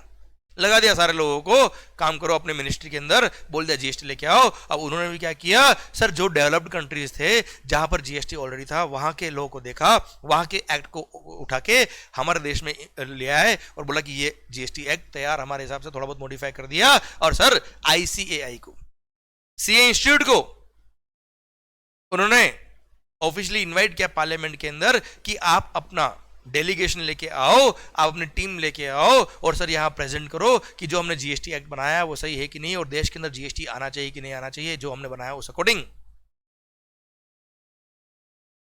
आईसीआई का बहुत ही अच्छा सुंदर सा डेलीगेशन पार्लियामेंट में गया साहब, एंड सर उन्होंने बोला आप जीएसटी लाइए, one nation one tax one market लाइए। सर हम जीएसटी के अगेंस्ट नहीं है, पर डायरेक्ट कॉपी करके पेस्ट, कुछ डेवलप्ड कंट्री से डायरेक्ट उठा के हमने यहां बस उसको एक्ट बना दिया। सर ऐसा नहीं होता है, क्यों? क्योंकि एक्साइज सर्विस टैक्स में कोई तकलीफ नहीं साहब, वेट लो को अगर मर्ज करना है, सेल्स टैक्स लो को मर्ज करना है, तो सर सारे स्टेट गवर्नमेंट को आपको एक प्लेटफॉर्म पे लाना पड़ेगा साहब। यहां पर स्टेट चेंज करो, लोगों की लैंग्वेज चेंज हो जाती है, या स्टेट चेंज करो, लोगों के भगवान चेंज हो जाते हैं, लोगों का खाना चेंज हो जाता है, लोगों के कपड़े चेंज हो जाते हैं। सर हर स्टेट गवर्नमेंट ने अपने अपने लॉज के हिसाब से, अपने अपने सर्कमस्टेंसेस के हिसाब से, अपने अपने कंडीशंस के हिसाब से अपने अपने कानून बनाए हुए साहब। How you can merge the all state laws in single law without the state of India? आप देखिए ना साहब, आप मध्य प्रदेश जाएंगे, वहां के लोगों की लैंग्वेज अलग है, महाराष्ट्र के लोगों की लैंग्वेज अलग है, राजस्थान की अलग है, तमिलनाडु की लोगों की लैंग्वेज अलग है, वहां का पहनावा अलग है, वहां के सर भगवान अलग है, जिनको सर आप पूछते हो वहां के कल्चर अलग है, सर यहाँ के कल्चर अलग है। एंड सर उसके अकॉर्डिंग, अरे वहां पे जो कल्चरल चीजें की कल्चरल कामों में जो गुड्स काम आती है वहां पे रेट ऑफ वेट कम है, यहाँ पे जो पूजा के सामान है वहां पे रेट ऑफ वेट अलग है। Clear? How can we merge the entire all the state का सेंट्रल सर सेल्स टैक्स लो, वेट लो इन अ सिंगल लो without the study of India? Sir क्या किया, डायरेक्ट कॉपी करके पेस्ट, अदर कंट्री से पूरा जीएसटी एक्ट वहां से उठाया और यहां पेस्ट कर दिया without the study of India. Sir every member of parliament was with ICAI। ICAI ने 5 मिनट का स्पीच दिया केवल, और बोला क्या आप जीएसटी लेके आइए, पर इस तरह से डायरेक्ट कॉपी करके पेस्ट नहीं, आप सिंगापुर वगैरह से केवल कॉपी करके इधर ला रहे हो, वो नहीं चल पाएगा। आपको सारी स्टेट गवर्नमेंट का स्टडी करना पड़ेगा और उसके अकॉर्डिंग रेट ऑफ टैक्स लगानी पड़ेगी, उसके अकॉर्डिंग एक्ट बनाना पड़ेगा, उसके बाद जीएसटी इंप्लीमेंट हो पाएगा। ऐसे इंप्लीमेंट ना हो पाएगा क्योंकि सर हर स्टेट गवर्नमेंट ने अपने अपने हिसाब से सेल्स टैक्स लो अपने अपने हिसाब से अलग अलग बनाए हुए हैं, वहां के सर्कमस्टेंसेस के हिसाब से, वहां के लोकल सर जो इंपॉर्टेंट चीज है उसके अकॉर्डिंग, उसके बाद ये आपको मर्ज करना पड़ेगा पूरा स्टडी करने के बाद। And sir every member of parliament, भले वो कांग्रेस के हो या बीजेपी के हो, every member of parliament was with ICAI, and वहीं पर ये मैटर क्लोज हो गया और सर जीएसटी वहां पर कैंसिल हो गया कि ना हो पाएगा, ऐसा तो ना हो पाएगा सर, पूरा स्टडी करना पड़ेगा। आईसीआई को 25 मिनट का वक्त दिया था पार्लियामेंट ने, और पता है उस डेलीगेशन को भेजने से पहले इनफॉर्मली ये गवर्नमेंट ने आईसीआई को बोल दिया था कि साहब आप कुछ भी कर लो, आप कुछ भी प्रेजेंट कर लेना, जीएसटी तो आएगा, जितना दाम में लगा देना, आप कुछ भी स्पीच दे दो जीएसटी तो आएगा, इसलिए जीएसटी के फेवर में बात करना, अगेंस्ट बात मत करना। ऐसा पार्लियामेंट में इनवाइट करने से पहले इनफॉर्मली बोल दिया था। अब साहब आईसीआई को 25 मिनट का वक्त दिया, देश का पूरा इकोनॉमिक रिफॉर्म हो रहा है साहब, सर देश का पूरा टैक्सेशन सिस्टम मर्ज होकर सिंगल टैक्स में हो रहा है, सर इतना बड़ा इकोनॉमिक रिफॉर्म हो रहा है, और सर देश के सबसे बड़े इंस्टीट्यूट को जिसके बेस पर पूरा टैक्स का कमांड चलता है साहब, उसको केवल दिया 25 मिनट का वक्त। It was an insult of the ICI. पर आईसीआई का जब डेलीगेशन गया उस अपना काम केवल 5 मिनट में कर दिया। कितने मिनट में? 5 मिनट में स्पीच दी और बोला क्या साहब हाउ इट इज पॉसिबल, आप खुद सोच के बताइए। And every member of parliament, भले वो कांग्रेस हो या बीजेपी के हो, everybody was with the ICAI sir. और 5 मिनट में उन्होंने स्पीच देके बोला वी आर डन, आपने हमको 25 मिनट का वक्त दिया था, पूरा देश का टैक्सेशन सिस्टम आप चेंज कर रहे थे और हमको प्रेजेंट करने का टाइम दिया केवल कितना 25 minute, which was the insult of the ICI. हमने अपना काम 5 मिनट में कर डाला, that's the CA of India. आपके पार्लियामेंट के हमने 20 मिनट बचाया साहब, है ना। एंड सर माहौल जम गया वहां पे आईसीआई के नाम का, एंड सर वहां डिसीजन हो गया कि जीएसटी ऐसे तो ना हो पाएगा सर। फिर वर्किंग और चालू हुई इस पर, सर मोदी सरकार आई, मोदी सरकार ने बहुत एग्रेसिवली वर्किंग किया इस पे। अब साहब तकलीफ क्या थी इसके अंदर, सब मैं बताता हूं आपको। सर तकलीफ ये थी कि हर स्टेट गवर्नमेंट को मनाना हर स्टेट गवर्नमेंट को एग्री कराना कि आप भी जीएसटी के अंदर आ जाइए सर, क्योंकि केवल सेंट्रल गवर्नमेंट के टैक्सेस मर्ज नहीं हो रहे थे, स्टेट गवर्नमेंट के टैक्सेस भी मर्ज हो रहे थे, उनकी भी रेवेन्यू मर्ज होने वाली थी। इसलिए अब सर हर स्टेट गवर्नमेंट ने मना कर दिया कि हम क्यों मर्ज करें साहब, हमारे रेवेन्यू कैसे मिलेगी हमको। आप सोचिए, सर आप समझना, भारतीय संविधान ने सेंट्रल गवर्नमेंट के और स्टेट गवर्नमेंट के काम डिवाइड किए हुए हैं। ये काम सेंट्रल गवर्नमेंट को करना है, ये काम स्टेट गवर्नमेंट को करना है। जो काम सेंट्रल गवर्नमेंट को करना है उसके लिए पैसा चाहिए, तो उसके लिए सेंट्रल गवर्नमेंट को टैक्स कलेक्ट करने का अधिकार दिया। जैसे income tax is the revenue of central government, central excise duty is the revenue of central government, तो वहां से पैसा आएगा। और बहुत सारी अदर रेवेन्यू भी है सर, वहां से पैसा आएगा और ये सब काम करने के लिए पैसा आप यूज करेंगे। सेम वे स्टेट गवर्नमेंट के भी काम दिए हुए। आज जैसे पुलिस, आप देखना बेटा, पुलिस किसके कंट्रोल में होती है? स्टेट गवर्नमेंट के कंट्रोल में होती है साहब। आर्मी सेंट्रल गवर्नमेंट के कंट्रोल में होती है, उनको पैसा कौन देगा? आर्मी वालों को सेंट्रल गवर्नमेंट। स्टेट गवर्नमेंट की पुलिस को पैसा कौन देगा? स्टेट गवर्नमेंट के जो पुलिस वाले हैं सर, उन सबको सैलरी देना, उन सबका काम करना। सर आप मुझे बताओ, उसका खर्चा कौन संभालेगा? State government. पैसा कहां से आएगा? ये सेल्स टैक्स, वेट, इन सब की रेवेन्यू प्लस अदर टैक्सेस की रेवेन्यू, ये मिलके जब पैसा आता था स्टेट गवर्नमेंट का, तब जाके सर ये सब काम स्टेट गवर्नमेंट कर पाती थी सर। अब आप तो टैक्सेस मर्ज कर दो जीएसटी के अंदर, तो स्टेट गवर्नमेंट क्या कटोरा लेके खड़ हो जाएगी क्या सर? इसलिए सारी स्टेट गवर्नमेंट बोला भाई साहब हमारी रेवेन्यू खत्म हो जाएगी, हम तो जीएसटी के लिए एग्री नहीं हो रहे, इसलिए जीएसटी नहीं आ पा रहा था सर। सेंट्रल में कोई स्ट्रॉन्ग लीडर चाहिए था, जो मोदी जी ने आके ये कमाल किया। अब समझना बात को ध्यान से सर। अब सेंट्रल गवर्नमेंट बोले अब जीएसटी कैसे आएगा? सेंट्रल गवर्नमेंट बोला हमारे टैक्सेस भी तो मर्ज हो रहे, स्टेट गवर्नमेंट बोला हमारे टैक्सेस मर्ज होकर जीएसटी में अगर आ गए हमको क्या मिलेगा, हमारी रेवेन्यू कहां से आएगी? इसलिए जब जीएसटी इंट्रोड्यूस हुआ तब साहब सबसे पहले बात हुई क्या, वन नेशन वन टैक्स तो होगा, पर सर ये जीएसटी जो होगा मिल बांट के खाएंगे। इसलिए जीएसटी के दो रेवेन्यू डिवाइड किए, CGST and SGST. CGST is the revenue of central government and SGST is the revenue of state government. Sir मिल बांट के खाएंगे 50-50%। मतलब अगर मान लो 18% जीएसटी है, रेट ऑफ जीएसटी इज 18%, तो 9% होगा सीजीएसटी, 9% होगा क्या एसजीएसटी। मतलब सीजीएसटी मतलब central goods and services tax, and SGST मतलब state goods and services tax. आप बिल पे देखिएगा सीजीएसटी एंड एसजीएसटी हमेशा इक्वल लगता है। और जो सीजीएसटी का पोर्शन होगा ये जाएगा किसके अकाउंट में? सेंट्रल गवर्नमेंट के अकाउंट में। ये जाएगा किसके अकाउंट में? स्टेट गवर्नमेंट के अकाउंट में। मतलब जब मैं गुड्स बेच रहा हूं, मान लो लैपटॉप बेचा मैंने 1 लाख रुपए का, मैं दुकानदार हूं साहब, मैं सेल पर 1 लाख पर 9%, मान लो 18% टैक्स है और सीजीएसटी और एसजीएसटी लगना है, 9% लगाऊंगा सीजीएसटी, 9% लगाऊंगा एसजीएसटी। सर बिल पर 1 लाख, ये देख लीजिए सर आप, जब मैं बिल बनाऊंगा वैल्यू ऑफ गुड्स लिखूंगा 1 लाख, 18% जीएसटी अगर है तो 9% होगा क्या सीजीएसटी, 9% होगा क्या SGST. Sir 9,000 CGST, 9,000 SGST, total 1 lakh 18,000 हो जाएगा। अब कस्टमर से मैं 1 लाख 18,000 जो लूंगा उसमें से 9,000 में पे करूंगा किसको? सेंट्रल गवर्नमेंट को। 9,000 पे करूंगा किसको? स्टेट गवर्नमेंट को। तो सर गवर्नमेंट का जो फर्स्ट क्वेश्चन था कि हमारे रेवेन्यू का क्या होगा, ये लो साहब बस मिल बांट के खाएंगे, आधा तुम्हारा आधा हमारा, तकलीफ नो तकलीफ, मैटर क्लोज, क्लियर। तो this is how state government का एक क्वेश्चन का आंसर मिल गया। ठीक है साहब रेवेन्यू डिवाइड हो गई, हमारी रेवेन्यू कोई कम नहीं हो रही। ओके अब सर क्वेश्चन सेकंड आया कि ठीक है साहब अब हमको हमारा रेवेन्यू तो दे दोगे, पर वेट जो होता था, वेट लो, सेल्स टैक्स लो, ये तो पूरा सेल्स टैक्स लो बनाने का पावर स्टेट गवर्नमेंट के पास था। तो अगर आप जीएसटी ले आओगे तो क्या हमारा सेल्स टैक्स लो बनाने का जो पावर था वो पावर तो खत्म हो गया।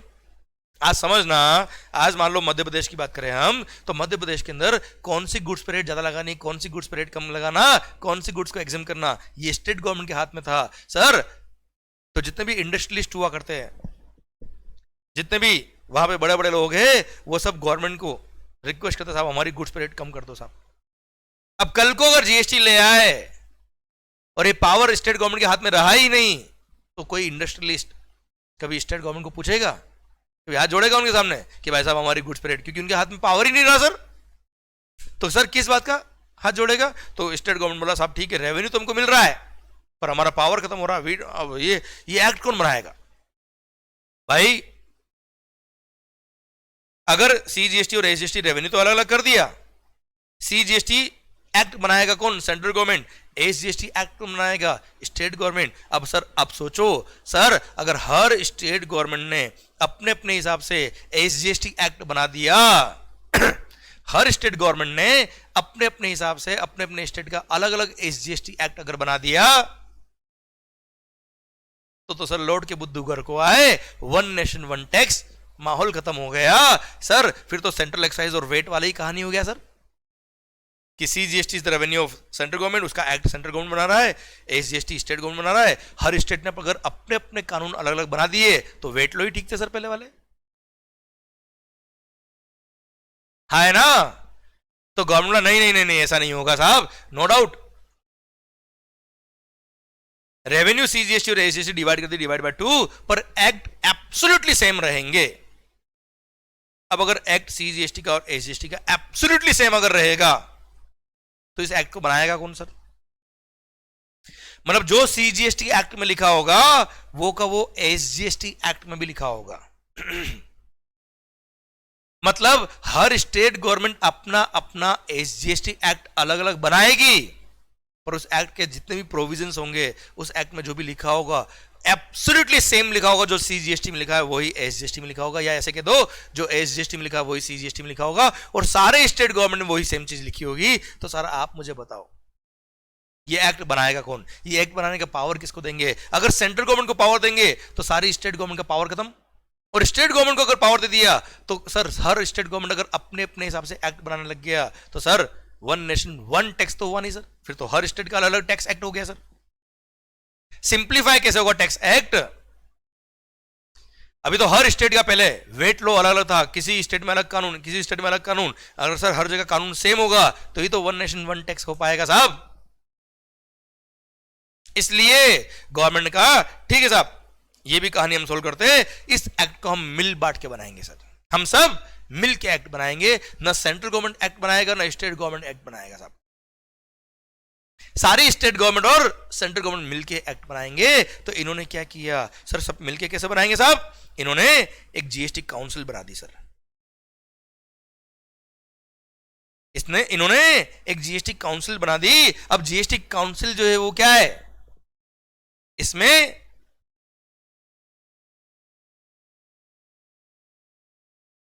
मेंबर्स ऑफ सेंट्रल गवर्नमेंट भी है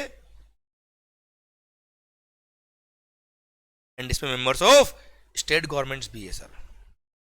तो सर ऐसा सिस्टम बनाया कि हम स्टेट गवर्नमेंट, जितनी भी स्टेट गवर्नमेंट्स है, सारे राज्य, सारे स्टेट्स अपने अपने नॉमिनेटेड मेंबर्स इस काउंसिल में भेजेगी सर।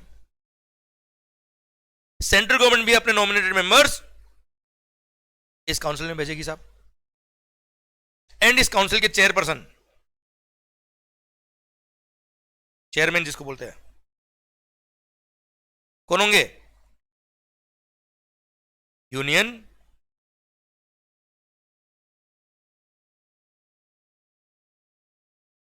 फाइनेंस मिनिस्टर, मतलब जैसे अभी निर्मला सीतारमण जी है तो वो साहब चेयरमैन रहेंगे किसके? जीएसटी काउंसिल पर। वो चेयरमैन है, बाकी सारे मेंबर्स सर वो तो चेयरमैन होंगे, कुछ मेंबर स्टेट गवर्नमेंट के भी होंगे, कुछ मेंबर सेंट्रल गवर्नमेंट के भी होंगे, एंड वो सब मिलके एक्ट बनाएंगे। अगर उस एक्ट में कुछ चेंज करना रहा तो वो सर जीएसटी काउंसिल मिलके डिसाइड करेगी, सारे मेंबर्स मिलके डिसाइड करेंगे, और उसके बाद सर वो डिसीजन लिया जाएगा कि हाँ साहब ये चेंज करना है, और उसके बाद हर स्टेट गवर्नमेंट और सेंट्रल गवर्नमेंट अपने अपने एक्ट में चेंज करेगी। मतलब जो एक्ट बनेगा वो सब मिल बांट के बनाएंगे। मतलब किसी सेंट्रल गवर्नमेंट या स्टेट गवर्नमेंट का ताकत नहीं है कि वो एक्ट चेंज कर दे सर। जीएसटी काउंसिल जो बोलेगी वो होगा साहब। तो इन्होंने जीएसटी काउंसिल बना डाली जिसके अंदर सब सारे स्टेट गवर्नमेंट एग्री हो गए, ठीक है साहब हम सबका भी पार्टिसिपेशन होना चाहिए एक्ट बनाने में सर। ऐसा नहीं कि आप ही अकेले सेंट्रल गवर्नमेंट एक्ट बना दो सर, क्लियर? इसलिए जीएसटी काउंसिल का बहुत बड़ा रोल हो गया साहब। मतलब अब सोचिएगा ध्यान से, अगर मान लो किसी गुड्स पर अगर समझने की कोशिश करना इस जीएसटी काउंसिल का कितना बड़ा रोल है, किसी गुड्स पर अगर सीजीएसटी का रेट 9% है तो डेफिनेटली एसजीएसटी का रेट भी कितना होगा 9%। और ये एसजीएसटी जो ना बेटा, ये हर स्टेट में है सर। तमिलनाडु ले लो, गुजरात ले लो, राजस्थान ले लो, मध्य प्रदेश ले लो, दिल्ली ले लो सर, वेस्ट बंगाल ले लो सर। ऐसा नहीं है कि कल को वेस्ट बंगाल मान लो वहां की स्टेट गवर्नमेंट को लगा नहीं नहीं नहीं, हमको तो इस गुड्स पर रेट बढ़ा के कितना करना है 12% करना है साहब।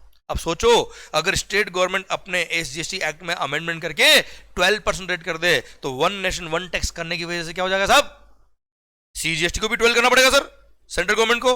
अब सेंट्रल गवर्नमेंट ने अगर 12 कर दिया तो सर बाकी जितनी भी स्टेट गवर्नमेंट है, सिंस सीजीएसटी 12% हो गया और हर गुड्स पे सी और एस इक्वल होगा सर, तो सारी स्टेट गवर्नमेंट को भी 12% अमेंडमेंट करना पड़ेगा। तो सर ऐसा तो सर कैसे एक्ट चलेगा सर। इसलिए लॉ में अगर अमेंडमेंट भी करना है तो जीएसटी काउंसिल रिकमेंड करेगी साहब। जीएसटी काउंसिल मतलब सारी स्टेट गवर्नमेंट और सेंट्रल गवर्नमेंट एग्री करेंगे, उसके बाद वो डिसीजन लिया जाएगा और वो डिसीजन इंप्लीमेंट फिर सारे स्टेट गवर्नमेंट और सेंट्रल गवर्नमेंट एक साथ करेगी सर। वरना तो सर एसजीएसटी एक्ट में सर मान लो आज अभी मान लो फॉर एग्जांपल बीजेपी का राज चल रहा है साहब, बीजेपी सरकार चल रही है। अब सर मान लो कोई कांग्रेस वाला स्टेट गवर्नमेंट है सर, मान लो राजस्थान या मान लो कोई भी दूसरा स्टेट जहां पे कांग्रेस की सरकार है सर, वो तो क्या करेगी परेशान करने के लिए एसजीएसटी एक्ट में चेंज कर दिया, अमेंडमेंट कर दिया, अमेंडमेंट किया तो सीजीएसटी में अमेंडमेंट करना पड़ेगा, वहां अमेंडमेंट हो तो सारे स्टेट को अमेंडमेंट करना पड़ेगा। तो सर अगर सीजीएसटी और एसजीएसटी को बराबर रखना है तो सर इंप्लीमेंट ही नहीं हो पाएगा सर। रोज सर नोटोरियस एक्टिविटी होती रहेगी सर इसके अंदर। तो इसलिए इन्होंने जीएसटी काउंसिल बनाया और अधिकार दे दिया जीएसटी काउंसिल को कि जीएसटी काउंसिल का डिसाइड करेगी तो अमेंडमेंट होगा सर, जो ये डिसाइड करेगी वो अमेंडमेंट होगा, बाकी सर दिमाग खराब ना करने का। तो सर जीएसटी काउंसिल ने क्या किया सर, सारे स्टेट गवर्नमेंट और सेंट्रल गवर्नमेंट को साथ में लेके रखा एंड सब जो एक साथ डिसीजन लेंगे वही इंप्लीमेंट होगा। भारत माता की जय।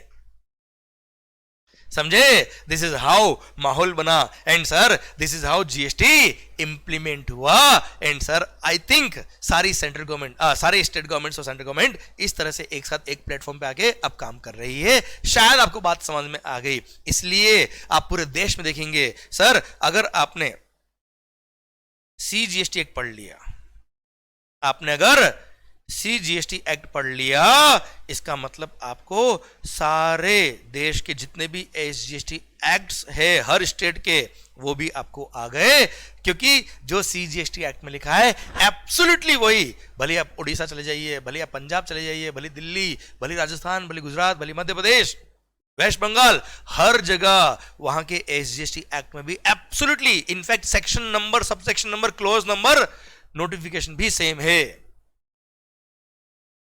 सारे सर स्टेट गवर्नमेंट के।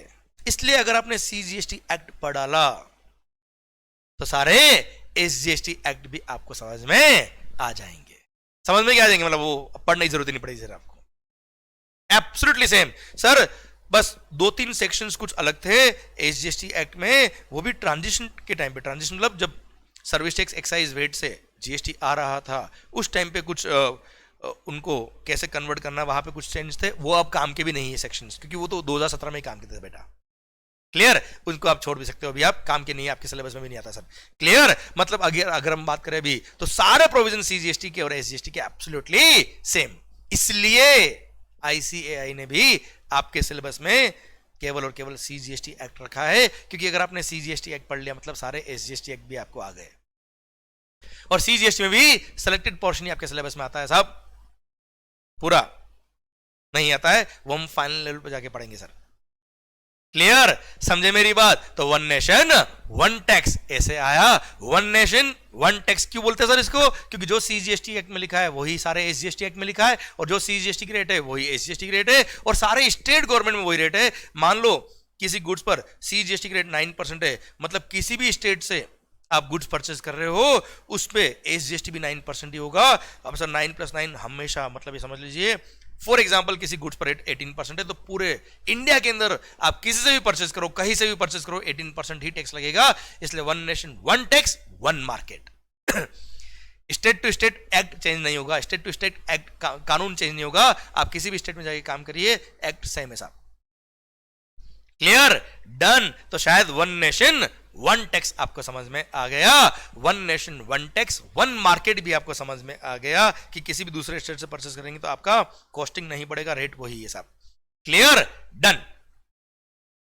लोगों को समझ में आ रहा है, one nation one tax one market. Sir GST आ रहा है भाई। तो सर आप अगर ध्यान से देखेंगे, सर आप अगर ध्यान से देखेंगे तो हमारे देश में कितने एक्ट बने जीएसटी के नाम पे। अब वो बात कर लेता हूं मैं सर आपसे। मतलब sir one nation one tax one market तो हो गया, अब कितने एक्ट बने समझना बेटा। सर सेंट्रल गवर्नमेंट तो एक ही पूरे देश के अंदर, तो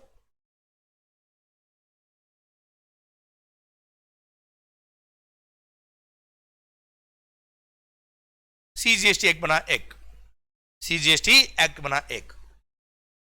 पर सर सारी स्टेट गवर्नमेंट सिंस अलग अलग है, तो सारी स्टेट गवर्नमेंट के एसजीएसटी एक्ट अपने आप में अलग है, एक्ट अलग है, पर सर जो प्रोविजन लिखे वो एब्सोल्युटली सेम है जो सीजीएसटी में लिखे हैं। अच्छा, तो एसजीएसटी एक्ट कितने हो गए सर? हमारे देश में कितने स्टेट है साहब? 28। अरे राज्य कितने तो आइडिया है?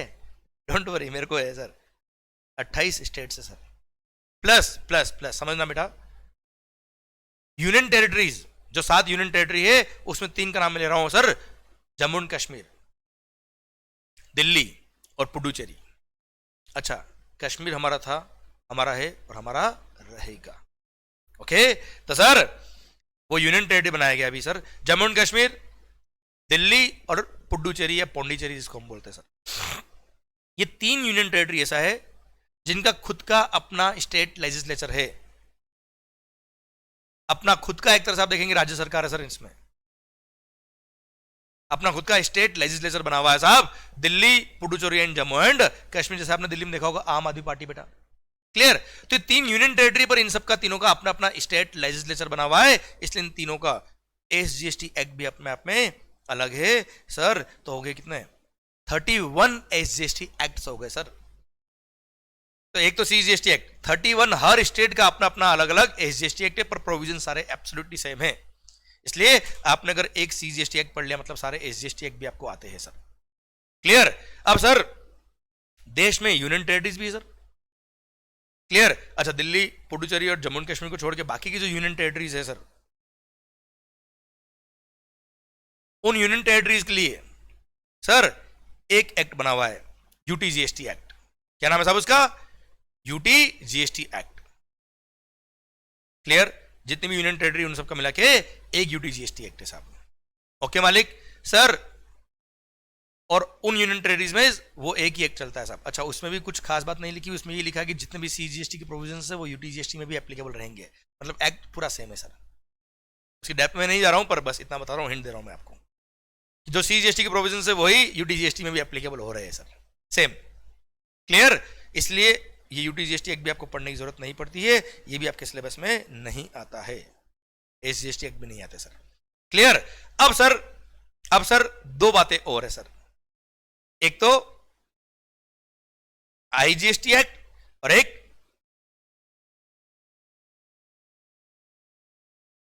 कंपनसेशन सेस के रिगार्डिंग एक एक्ट बना हुआ है, इसके बारे में बात करूंगा मैं आपसे नेक्स्ट लेक्चर के अंदर,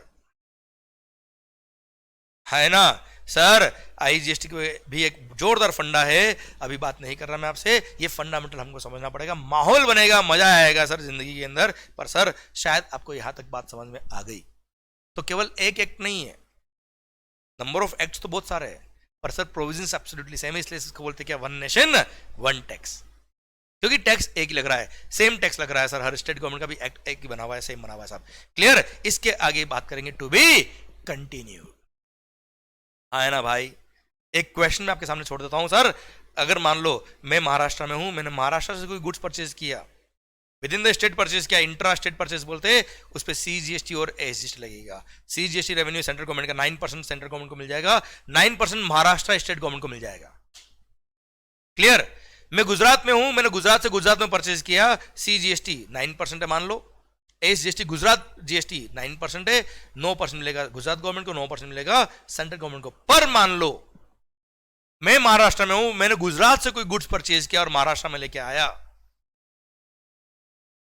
चलो ये बात मान ली कि आधी रेवेन्यू होगी सेंट्रल गवर्नमेंट की, पर आधी होगी स्टेट गवर्नमेंट की। कौन सी स्टेट गवर्नमेंट की रेवेन्यू होगी? सेंट्रल गवर्नमेंट की, सॉरी गुजरात गवर्नमेंट की होगी कि महाराष्ट्र गवर्नमेंट की होगी सर? हाँ है ना सर? इसके लिए बात करेंगे हम टू बी कंटिन्यूड, माहौल करेंगे अगले लेक्चर में इस क्वेश्चन के साथ हम सर। क्लियर? ये सर ये जो दोनों मैंने लिखा ना नेक्स्ट लेक्चर, इसमें आपका आंसर छुपा हुआ है सर। अभी इस पर आप मत सोचिएगा, बात करेंगे हम ब्रेक के बाद माहौल के साथ सर। क्लियर? तब तक के लिए जो मैंने अभी यहां तक लिखा है वो आप प्लीज अपने मोबाइल फोन में क्लिक कर लीजिए, क्योंकि आपको कॉपी करना पड़ेगा माहौल के साथ सर। क्लियर? आई होप आपको समझ में आया one nation one tax one market क्या होता है साहब। हाँ जी, ये रहा। पुराने लॉज में क्या तकलीफ थी, क्रेडिट क्यों नहीं मिल पाता था, उसके लिए थोड़ा सा मैंने लिखा है। आप अपने नोटबुक में केवल इतना लिख देना तो आपको याद आएगा सर। इल इफेक्ट ऑफ पुराने लॉज। अभी आपको बुक से कुछ भी नहीं पढ़ना है, अभी तो मैंने बुक से आपको कुछ पढ़ाया ही नहीं है। क्लियर? अभी आपको नोट्स रेफर करना है बस। अभी तो बेसिक फंडामेंटल चल रहे हैं सर माहौल के साथ।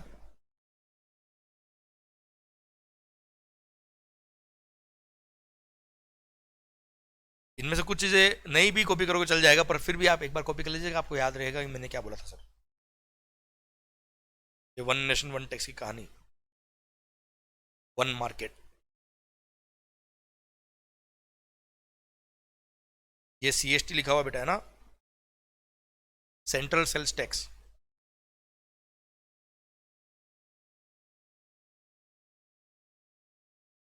जिसका कोई क्रेडिट नहीं मिलता था, इसकी वजह से कॉस्ट बढ़ती थी बेटा। ओके, ये लो मालिक, फिर जीएसटी इंट्रोड्यूस हो गया, सारी स्टेट गवर्नमेंट मान गई सर, सीजीएसटी और एसजीएसटी। और सारे स्टेट गवर्नमेंट को और सेंट्रल गवर्नमेंट को साथ में कौन लेके आया? जीएसटी काउंसिल लेके आई बेटा। Okay sir.